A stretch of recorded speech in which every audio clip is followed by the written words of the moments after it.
우리 계속해서 월십과에서 또 찬양으로 영광 돌려 주시겠습니다.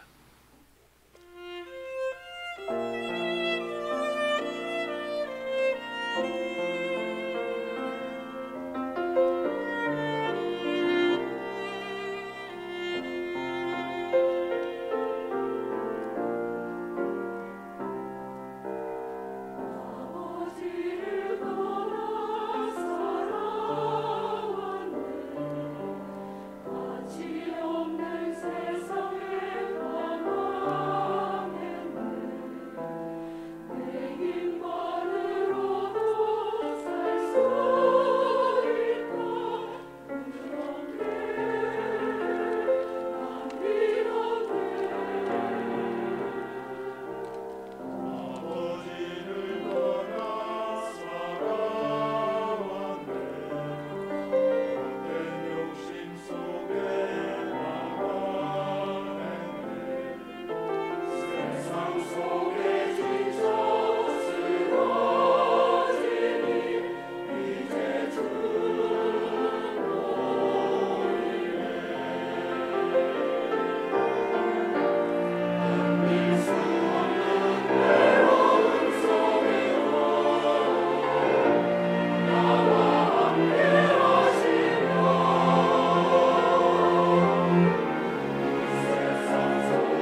하나님 말씀 골로새서 2장 8절에서 15절까지 있는 말씀을 다 함께 찾겠습니다. 신약 성경 325페이지에 있습니다. 우리 2장 8절부터 15절까지 한 절씩 교독합니다. 누가 철학과 헛된 속임수로 너희를 사로잡을까 주의하라. 이것은 사람의 전통과 세상의 초등 학문을 따름이요 그리스도를 따름이 아니니라. 그 안에는 신성의 모든 충만이 육체로 거하시고 너희도 그 안에서 충만하여졌으니 그는 모든 통치자의 권세의 머리시라. 또 그 안에서 너희가 손으로 하지 아니한 할례를 받았으니 곧 육의 몸을 벗는 것이요 그리스도의 할례니라. 너희가 침례로 그리스도와 함께 장사되고 또 죽은 자들 가운데서 그를 일으키신 하나님의 역사를 믿음으로 말미암아 그 안에서 함께 일으키심을 받았느니라. 또 범죄와 육체의 모할례로 죽었던 너희를 하나님이 그와 함께 살리시고 우리의 죄를 우리를 거스르고 불리하게 하는 법조문으로 선 정서를 지우시고 제하여 버리사 십자가에 못 박으시고 통치자들과 권세들을 무력화하여 드러내어 구경거리로 삼으시고 십자가로 그들을 이기셨느니라. 아멘. 흔히 마이너스 인생이 있고 플러스 인생이 있다고 합니다. 마이너스 인생이라고 하는 것은 빼기 인생이죠. 혹은 적자 인생이라 부르기도 합니다. 갈수록 힘들어지고 갈수록 모자라고 갈수록 황폐해져서 결국은 몰락하고 마는 인생을 말하는 것입니다. 그 반면에 플러스 인생은 더하기 인생입니다. 갈수록 풍성해지고 갈수록 번성하고 갈수록 밝아지는 인생을 의미합니다. 이것은 우리가 얼마나 많이 가졌느냐와 상관이 없습니다. 또한 외적으로 얼마나 화려하고 잘생겼느냐하고도 관계가 없습니다. 그래서 우리 내면의 근본에 무엇을 가졌느냐가 결정하는 것입니다. 설사 가진 것이 부족해도 우리 마음 중심에 예수님을 모셨다면 그것은 플러스 인생입니다. 갈수록 풍성하고 갈수록 부유해질 수밖에 없기 때문에 그렇습니다. 그러나 아무리 많은 것을 가졌다고 할지라도 진짜 가져야 될 것을 가지지 못했다면 마이너스 인생이 되는 것입니다. 아무리 가져도 모자라고 아무리 가져도 허무하고 아무리 많이 누려도 만족과 기쁨을 가질 수 없는 이것이 마이너스 인생의 특징이라고 부를 수가 있겠습니다. 기억하실지 모르겠습니다만 오래전에 홍콩의 한 유명한 영화 배우가 자살하는 사건이 있었습니다. 장국영이라고 하는 배우인데요, 그는 홍콩에서 사업을 하는 부잣집 아들로 태어났습니다. 그리고 영국에 유학까지 다녀온 지성인이었습니다. 대개 이런 경우에는 얼굴이 좀 그저그려야 되는데 언페어하게도 이 사람은 얼굴까지 빼어난 미남이었습니다. 그래서 수많은 영화에 출연을 하면서 절정의 인기를 누렸던 배우였습니다. 우리에게도 잘 알려진 대표적인 영화가 주윤발과 주연을 했던 그 영혼 본색이라는 영화가 있습니다. 혹시 보셨나요? 이 영화 때문에 한때 한국 남자들 중에 바바리 코트 입고 선글라스 끼고 입에 성냥개비 하나 물고 다니는 남자가 그렇게 많았다고 하지 않습니까? 여기도 아마 그런 분이 계실지 모르겠어요. 그랬던 장국영이 2003년 4월 1일 47세의 나이로 자살로 생을 마치고 말았습니다. 왜 그랬을까요? 그가 출연한 영화 중에서 엎드렸다고 알려져 있는 시 한 편이 이 사람의 인생을 대변하고 있다고 합니다. 이와 같은 내용의 시입니다. 다리 없는 새가 살았다네. 그 새는 항상 날기만 하다가 지치면 바람 속에서 잠을 잔다네. 그리고 일평생 딱 한 번 땅에 내려앉는 날이 있는데 그날은 그 새가 죽는 날이라네. 이런 발 없는 새를 상상해 본 적이 있습니까? 발이 없기 때문에 땅에 내려서 쉴 수가 없고 그러므로 일평생 동안 쉬지 않고 날개짓하며 살아가야 되는 것입니다. 그러다가 결국은 지쳐서 죽는 날, 이 땅에 처음 내려오는 날이고 그것으로 생을 마치는 가엾은 새 한 마리, 이것이 장국영이 묘사했던 자신의 인생이라는 것입니다. 분명히 많이 가졌는데 부유하지 못했습니다. 분명히 잘생기고 화려했는데 행복하지를 못했습니다. 마음에 진짜 가져야 될 것을 갖지 못했기 때문에 그런 것입니다. 그러므로 여러분들, 겉모양만 가지고 행복과 불행을 논할 수 없습니다. 마음이 무엇을 품고 살았냐가 중요한 것입니다. 마음속에 바른 믿음을 가지고 있다면, 바른 생명을 품고 살아간다면 설사 환경이 좀 척박해도 힘들어도 우리는 밝고 빛나게 살아갈 수밖에 없습니다. 성경 말씀에 의하면은 하나님께서 여러분과 저를 위해 준비해 놓으신 삶은 풍성하고 넘치는 플러스의 삶입니다. 넘치는 정도가 아니라 그 축복의 열매가 담을 넘어가서 온 땅에 영향을 끼치게 하는 삶, 이게 성경이 준비한 여러분과 저를 향한 하나님의 계획입니다. 그 비근한 예가 아브라함의 케이스라고 할 수가 있겠죠. 창세기 12장에 보시면 하나님께서 그를 부르신 후에 어떤 약속을 주셨습니까? 내가 너로 큰 민족을 이루게 하고 너의 이름을 창대케 하리니 너는 복이 될지라. 옛날 성경에는 복의 근원이 될지라 그렇게 번역했어요. 땅의 모든 족속이 너로 말미암아 복을 받을 것이다 그렇게 약속해 주셨어요. 자신만 겨우 생존하는 그런 종류의 삶이 아니라 자신 때문에 복이 땅끝까지 흘러가서 모든 족속이 혜택을 누리게 되는 삶, 이게 아브라함의 인생이었습니다. 요셉의 삶도 마찬가지죠. 창세기 49장 22절 말씀에 하면은 요셉은 샘 곁에 신기운 나무라 그 가지가 담을 넘었도다 그렇게 표현을 했습니다. 즉 자신의 범주를 넘어서서 수많은 사람들에게 선한 영향을 끼치는 인생이다 그런 뜻입니다. 실제로 성경을 보면은 요셉이 그렇게 살지 않았습니까? 그가 보디발의 집에 있으면 보디발의 집 전체가 복을 받고 그가 감옥에 들어가면 감옥 안에 있는 사람들이 복을 받았잖아요. 심지어 그가 바로의 왕궁에 들어갔더니 이집트 전체가 복을 받게 되고 근동 지역에 사는 모든 자들이 혜택을 받는 역사가 일어났습니다. 여러분 이와 같은 것이 플러스 인생입니다. 나만 겨우 존재하기 위한 삶이 아니라 나의 삶을 통해서 수많은 사람들이 혜택을 입고 복이 넘치고 흘러가서 온 땅끝까지 영향을 끼치는 삶, 이게 성경이 제시하고 있는 건강한 삶이고 플러스 인생의 삶이라고 할 수가 있습니다. 오늘 여러분은 어떤 삶을 추구하고 계시는지요?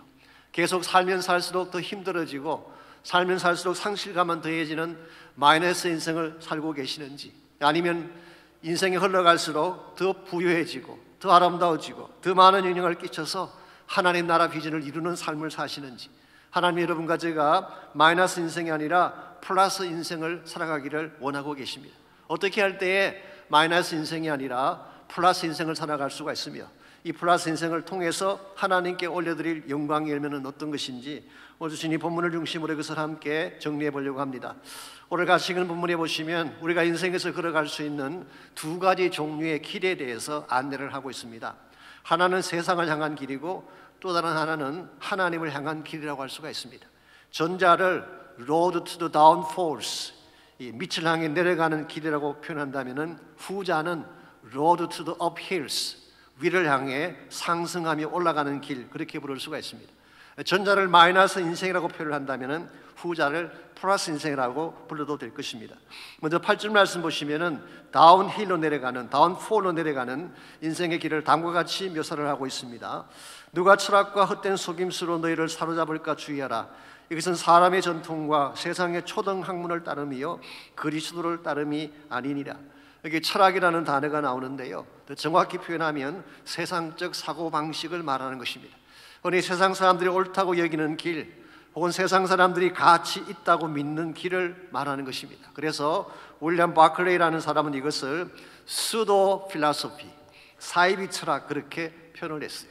그 모양은 그럴듯해 보이지만 실상 그 내용을 들여다봤더니 가짜다, 그런 의미로 표현한 것입니다. 예를 들면 이런 것입니다.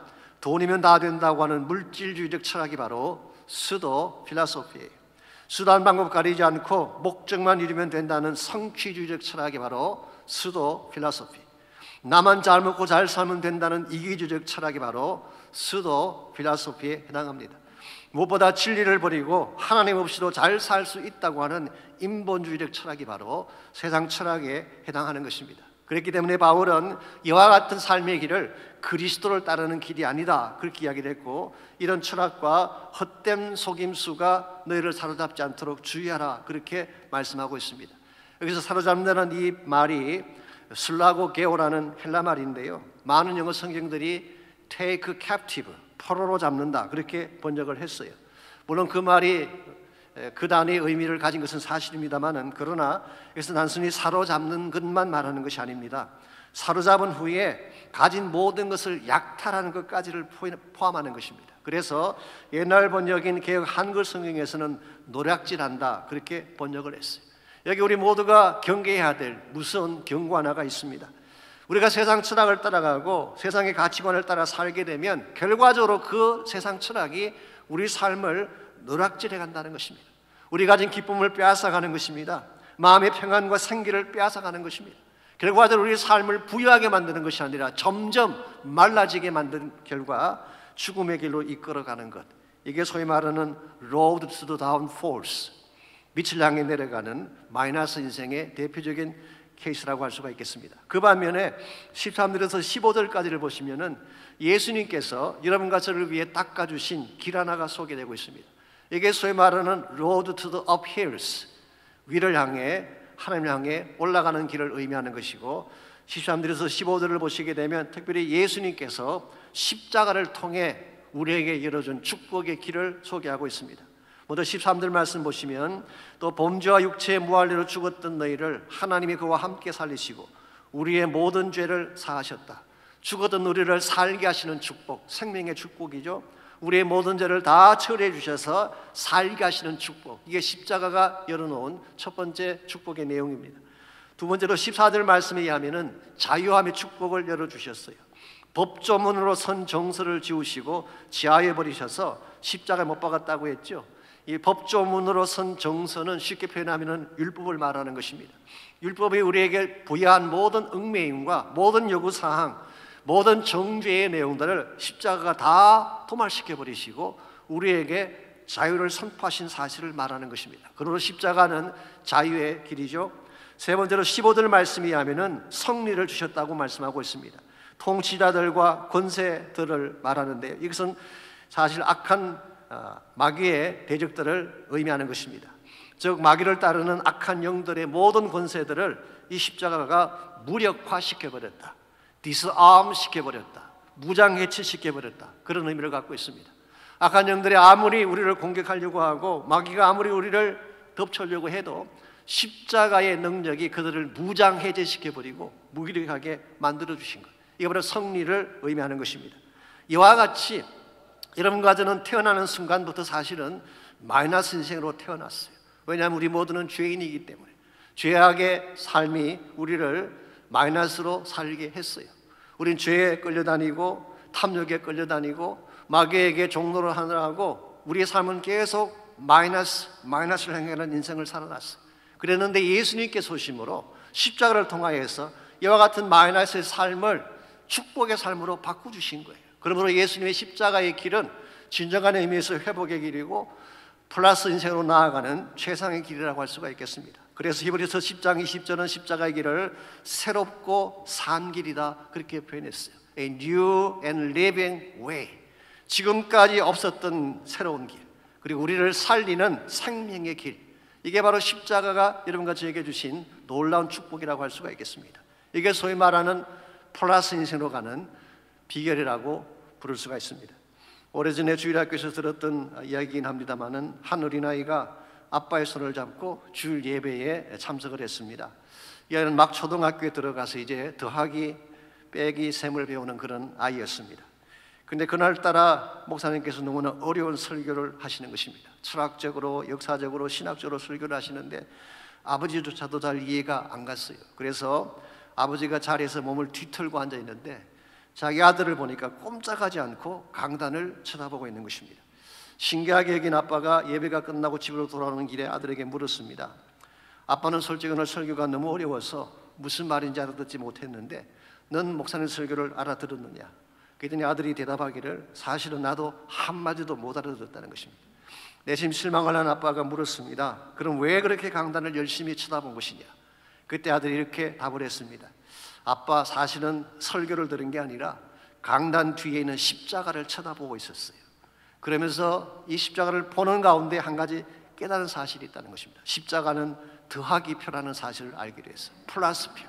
그래서 예수 믿는 것은 더하기라는 사실을 알게 됐다고 이야기했습니다. 이 말을 들은 아빠가 무릎을 치면서 그래, 너의 그 한마디가 오늘 목사님이 하신 1시간 설교받았던 은혜가 되는구나. 내가 오랫동안 교회를 다녔지만 예수 믿는 것이 플러스 인생이라는 사실을 지금에야 알게 되었구나.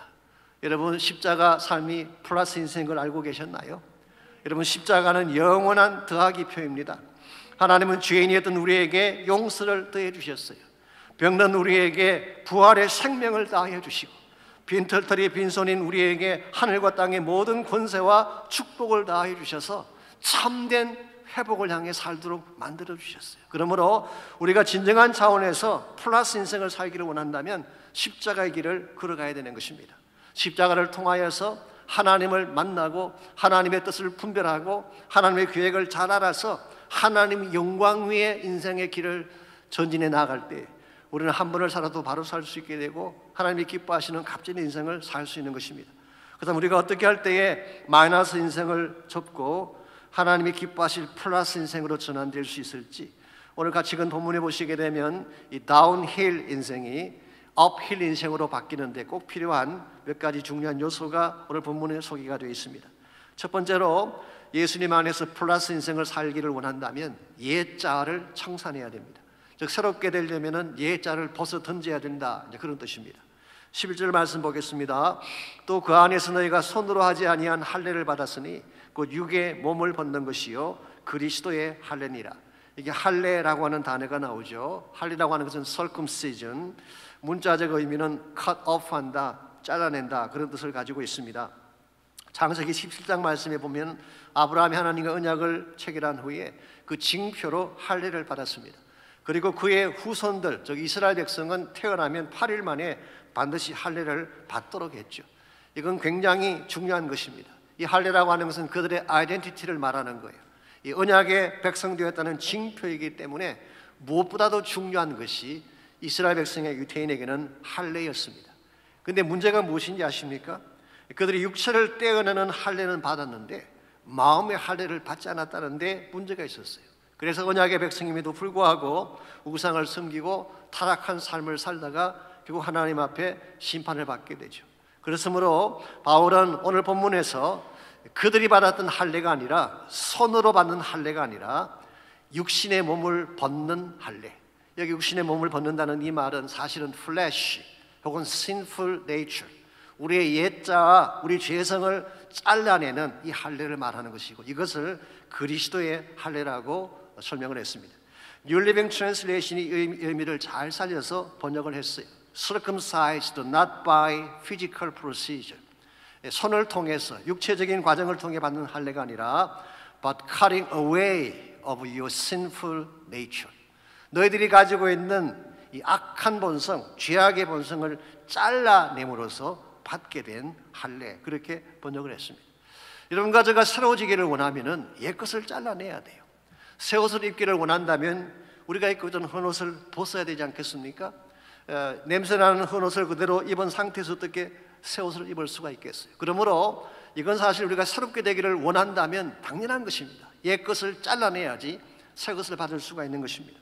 실제로 여호수아 5장에 보시게 되면 이스라엘 백성이 가나안 땅에 들어가기 직전 길갈 지역에서 이 할례를 받은 그런 내용이 기록이 되어 있습니다.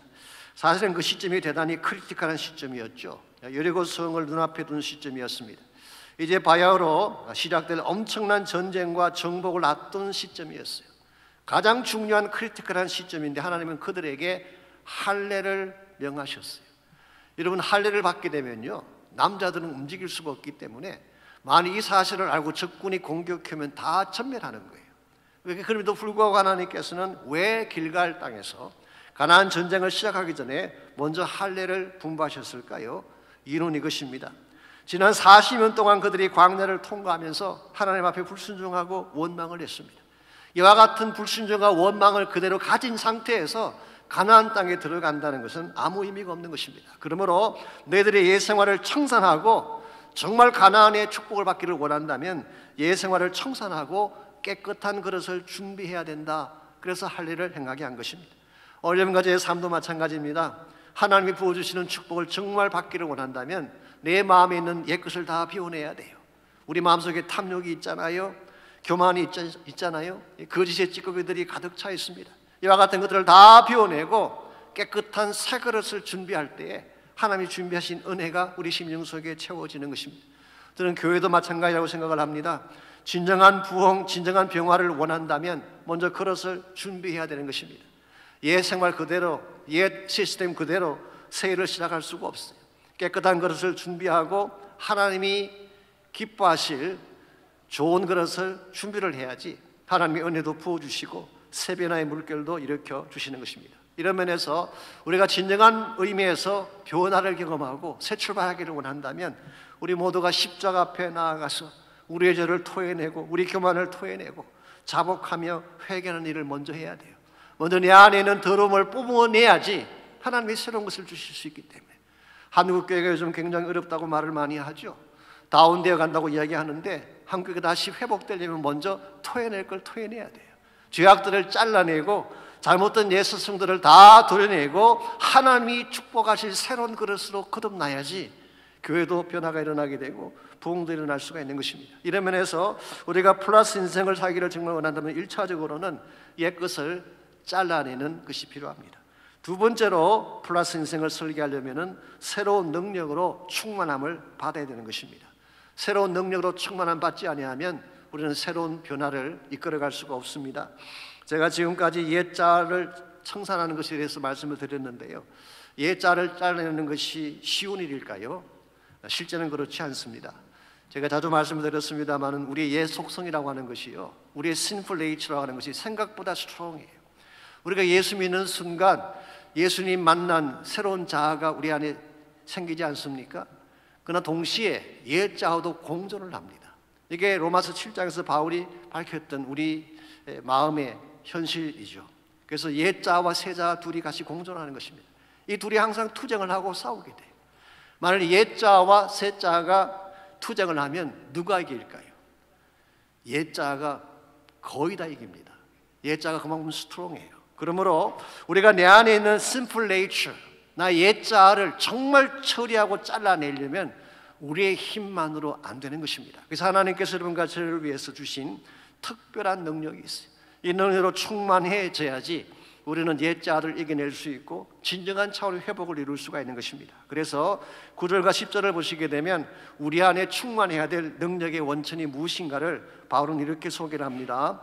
그 안에는 신성의 모든 충만이 육체로 거하시고, 여기서 그 안에는 이라는 말이 그리스도 안을 말하는 것입니다. 여러분, 예수님 안에는, 예수님 육신을 입고 오셨지만 그리스도 안에는 신성의 모든 충만이 있다, 그렇게 말씀하고 있어요. 신성의 충만이라고 하는 것은 full divinity 혹은 fullness of deity, 즉 하나님 자신의 모든 것을 다 가지고 있다, 하나님 자신의 능력과 성품으로 가득 차 있다, 그런 이야기예요. 사실 이것이 성경이 제시하고 있는 성육신의 핵심이라고 할 수가 있습니다. Incarnation. 예수님께서 육신을 입고 오셨지만 예수님은 100% 하나님이에요. 그분 안에 full divinity가 들어있기 때문에. 동시에 예수님은 100% human, humanity를 가진 분. 그래서 예수님은 100% 하나님이면서 동시에 100% 인간이신 분. 인성을 가지신 예수님이기 때문에 연약한 여러분과 저를 이해하실 수가 있고, 우리와 똑같은 육신을 가지신 분이기 때문에 우리 대신 죽는 것이 가능했던 것이죠. 이게 바로 신약 성경이 말하고 있는 기독론의 핵심인데요, 10절 말씀 보시기 바랍니다. 이것이 우리가 알고 있는 성육신 사건이고 기독론의 핵심인데요, 10절을 계속 보시게 되면 놀라운 사실 하나가 10절에 소개가 되고 있습니다. 너희도 그 안에서 충만하여졌으니 그는 모든 통치자와 권세의 머리시다. 예수님 안에 하나님으로 가득 찬 것까지는 우리가 이해를 하겠는데요, 그 다음 말씀이 뭡니까? 너희도 그 안에서 충만하여졌다. 즉 여러분과 제가 예수님을 나의 구원으로 영접하는 순간 실제로 어떤 사건이 일어난 것인지 아십니까? 하나님으로 충만하신 그분이 내 안에 들어오신 거예요.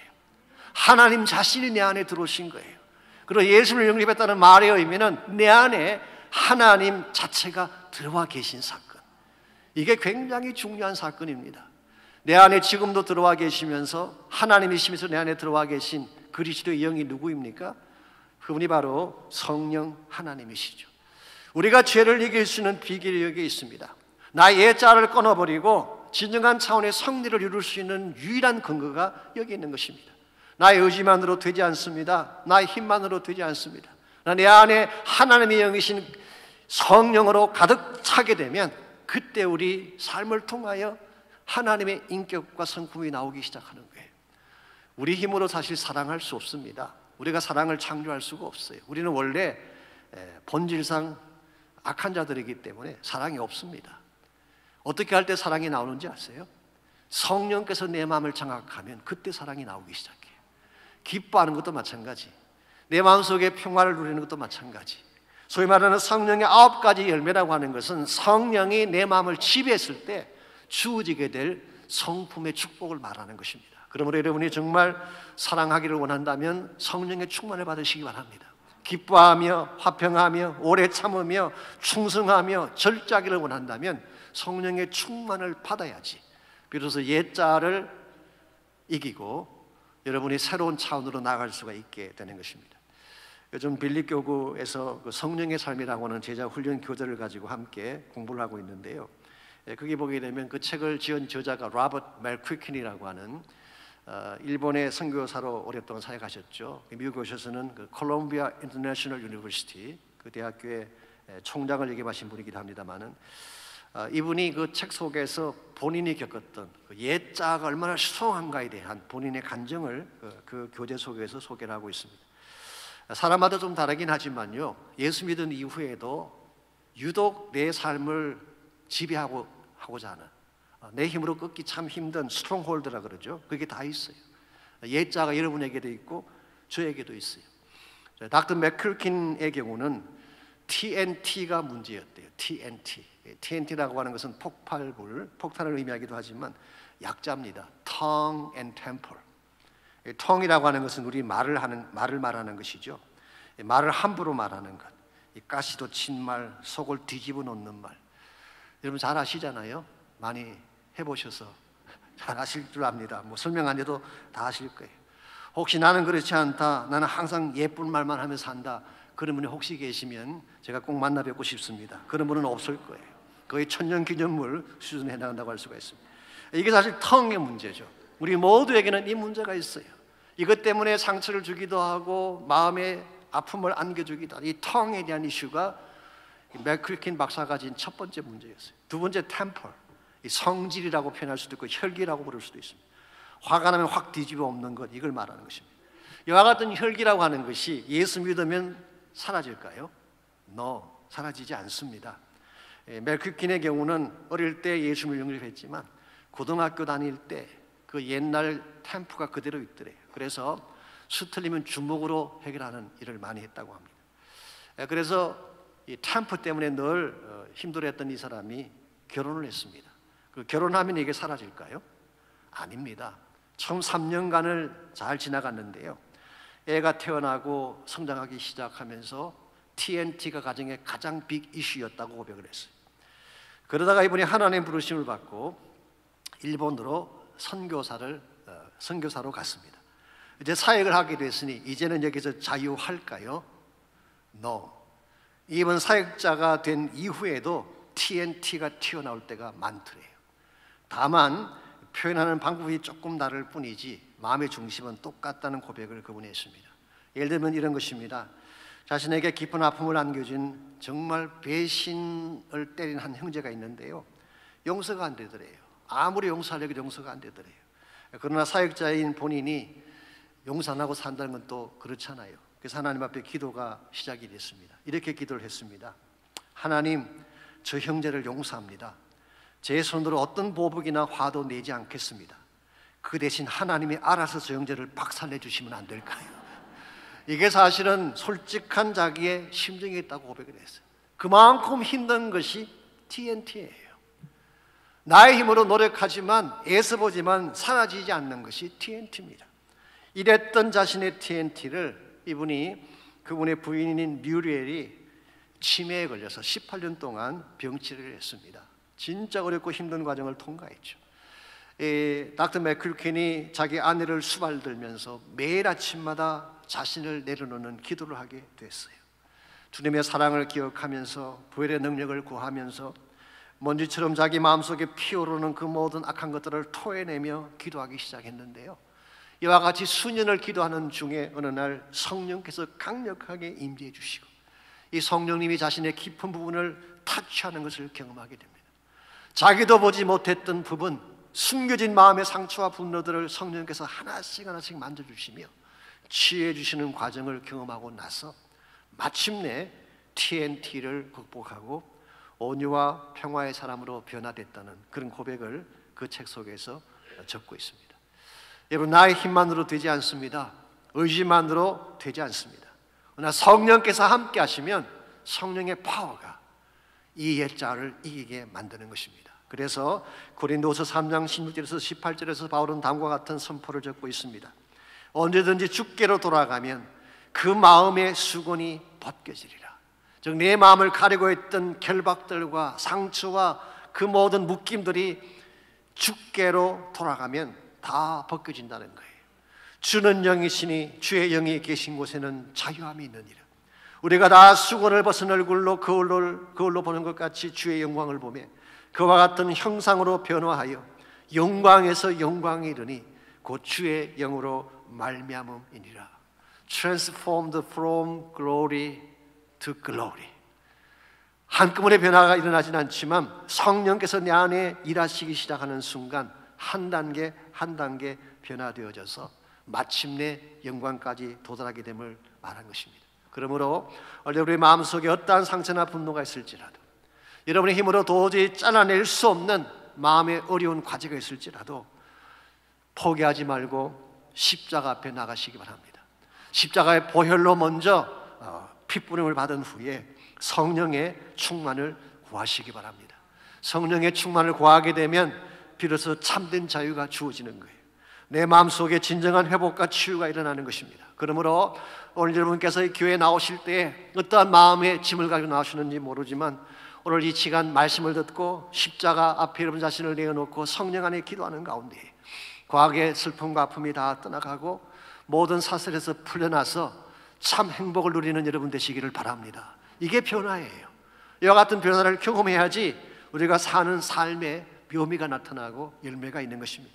이와 같이 우리가 그리스도 안에서 플러스 인생을 살아가기를 원한다면 1차적으로는 옛자를 벗어야 돼요.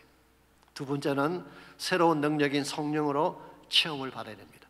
자, 옛자를 벗어버리고 새 능력을 받았으면 이제는 뭘 해야 될까요? 이제는 믿음으로 일어서야 하는 것입니다. 그래서 참된 믿음을 행사해야지 플러스 인생을 향해 전진해 갈 수가 있습니다. 12절 말씀 보겠습니다.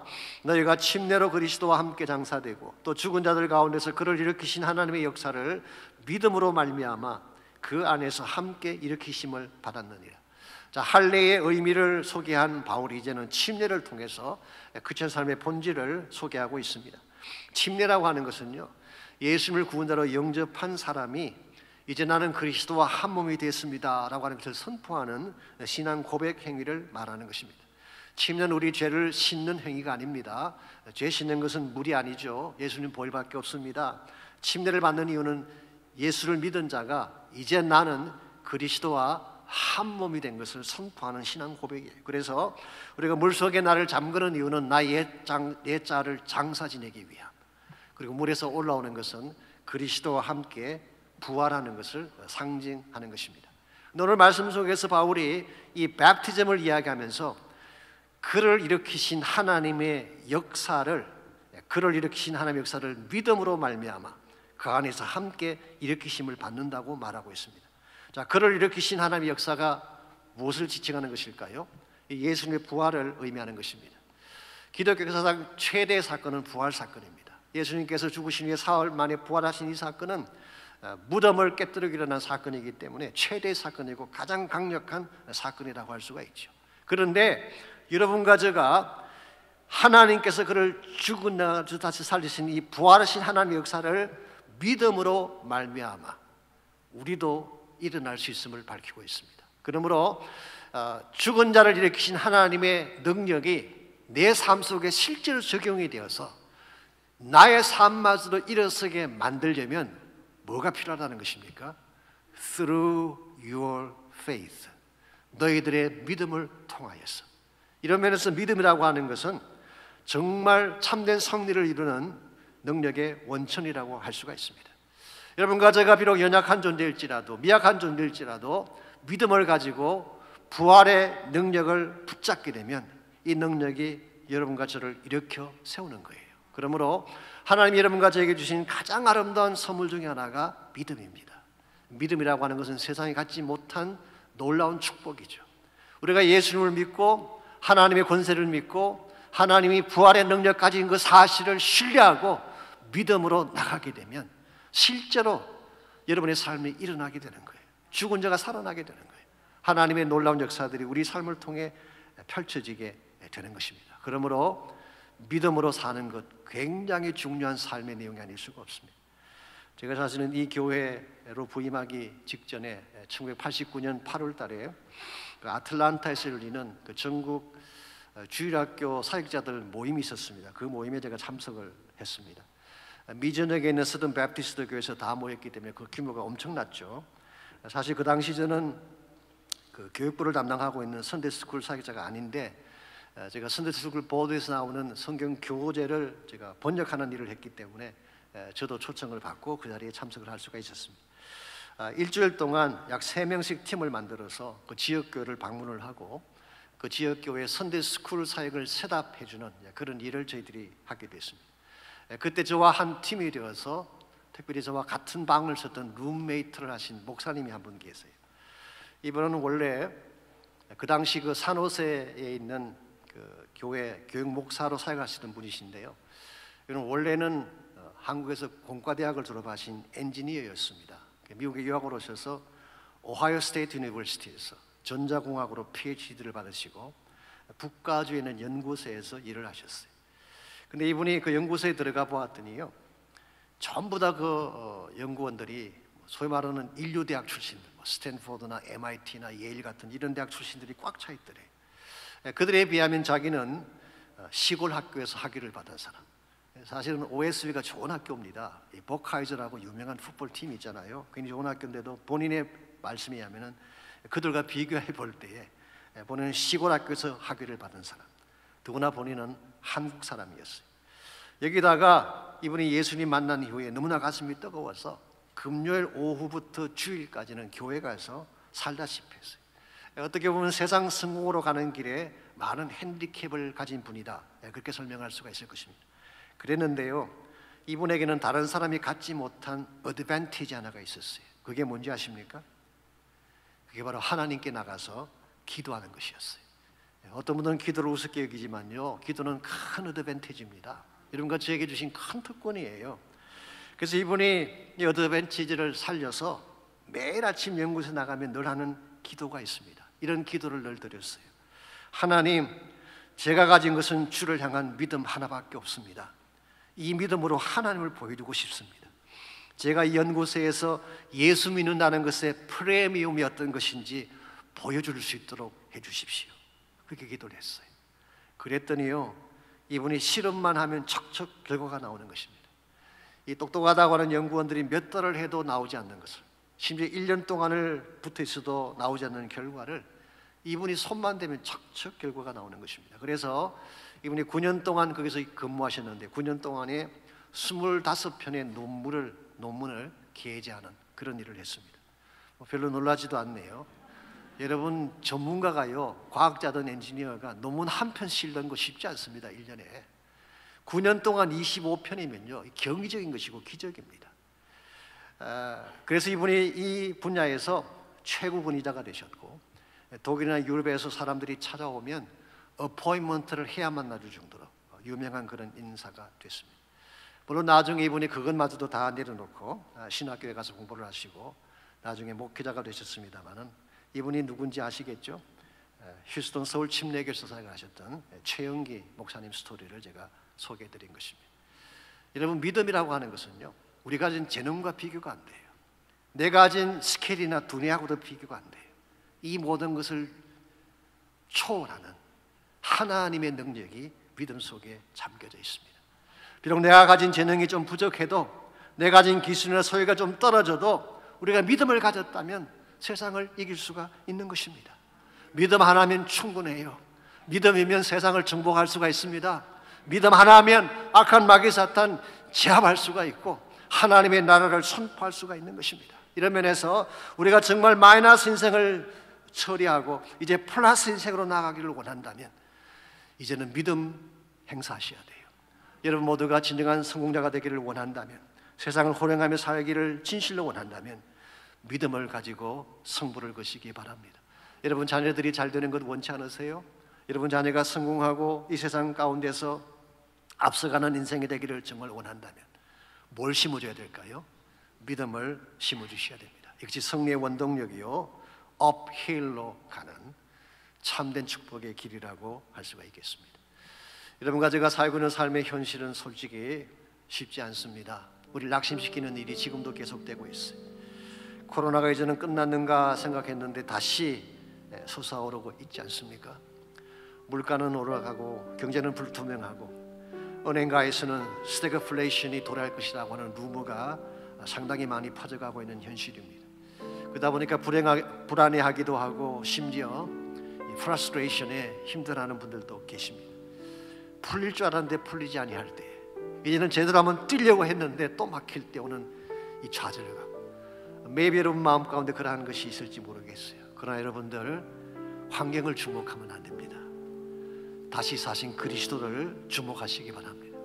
나에게 주어진 조건이나 내 자신이 가진 능력이 아니라 죽음 권세마저도 정복하고 일어난 예수를 바라볼 때, 그분을 향한 믿음을 선포하며 그 능력을 소유하며 나아갈 때 우리는 모든 어려운 과제를 이겨낼 수 있게 되고 반드시 승리할 수가 있는 것입니다. 이전 여러분과 제가 기도할 때에 혹시라도 여러분의 마음이 낙심된 분이 계신다면 기도하십시오. 다시 하나님께서 내 마음속에 새 힘을 주셨어. 이젠 다운폴이 아니라 업힐을 향해 올라가는 하나님의 나라와 영광을 위해 나아가는 내 인생이 되게 달라고 기도하시기 바랍니다. 무너진 나의 삶 속에 잊혀진 주님의 은혜 다시 회복시켜 달라고 기도하시기 바랍니다. 혹시 돌같이 굳어진 마음을 가진 자가 있습니까? 하나님의 성령께서 이 아침 내 마음을 타추해 주시고 이 돌같이 굳은 나의 마음을 깨뜨려 주셔서 하나님의 은혜를 맛보게 하시고 주의 영광을 맛보게 하시고 하나님의 은혜 앞에 감격과 감사와 내 심령의 새로운 찬양이 회복되는 역사가 일어날 수 있도록 기도하시기를 바랍니다. 하나님 여러분을 사랑하십니다. 세상에 누구보다 존귀한 존재로 여기고 계십니다. 그 사랑을 신뢰하고 믿음으로 주 앞에 나아가 기도하시기를 바랍니다. 십자가 그 사랑 멀리 떠나서 무너진 나의 삶 속에 잊혀진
길을 내시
나를 보호하시고 주 나를 보호하시고 날 붙드시리 나는 몸에 높고 존귀야 주님의 자녀라 주 너를 보호하시고 널 붙드시리 너는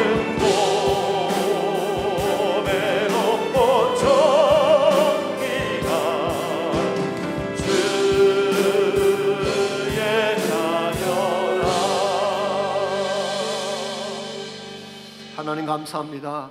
우리의 죄악으로 말미암아 마이너스 인생을 살 수밖에 없던 우리들, 죄악 가운데 무너져 내리며 상실하며 상처받으며 절망 속에 살아갈 수밖에 없었던 우리를 예수님 십자가를 통하여 구원해 주시고 이제는 멸망의 길이 아니라 생명의 길, 천국을 향한 소망의 길, 참된 사랑의 길을 향하여 나아갈 수 있도록 은혜 베풀어 주신 것을 감사합니다. 사랑하는 주의 백성들 가운데 아직도 주를 멀리 떠난 심령이 있다면, 돌같이 굳어진 마음을 가진 자가 혹시 있다면 이 아침 주의 성령님 강력하게 임재해 주시고 그 마음을 깨뜨려 주셔서 사막의 강물을 내시며 길을 내시는 그 하나님께서 마음 중심에 하나님의 대로를 열어주셔서 주의 영광을 보게 하시고 생명의 능력을 받게 하시고 이제 이후로는 마이너스 인생이 아니라 플러스 인생을 통하여 주를 영화롭게 하는 아름다운 삶을 살아갈 수 있도록 은총을 부어 주시옵소서. 이제는 우리 구주 예수 그리스도의 은혜와 하나님 아버지의 무한하신 사랑과 성령님의 충만한 임재하심이 예배를 마치고 돌아가는 모든 사랑하는 주의 백성 한 분 한 분에게 가정과 삶의 터전과 자녀들과 자손들 위해 이제로부터 항상 함께 하시기를 살아계신 예수님의 이름으로 간절히 축원하옵나이다.